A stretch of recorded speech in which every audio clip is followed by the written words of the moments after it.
In the beginning, God creates the heavens and the earth in 6 days.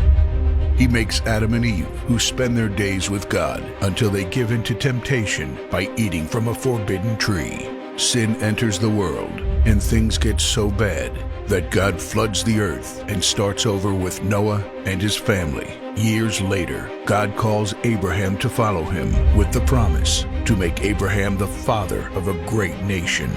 Abraham obeys, and God gives him a son, Isaac.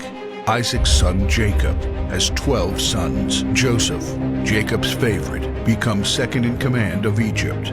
God uses him to save his entire family and Egypt from starvation. Hundreds of years later, the Israelites are slaves in Egypt. Moses is called to lead the Israelites out of slavery. Joshua takes over after Moses and leads the people into the promised land. After Joshua, God raises up judges, temporary military leaders like Deborah, Gideon, and Samson, who protect and fight for God's people. The people tire of this leadership, and they call for a king. God gives Israel King Saul, King David, and then King Solomon. But it's all downhill from here. The people rebel, the kingdom of Israel is divided, and everyone turns their back on God. Prophets like Elijah, Isaiah, Micah, and Jeremiah warn that if people don't repent of their sins, there will be consequences. But the people ignore their warnings. The divided kingdoms are conquered, and God's people face captivity in foreign lands. People like Daniel show great courage and stand up for God when no one else does. Some of the exiled people return to the promised land, but for 400 years, God is silent.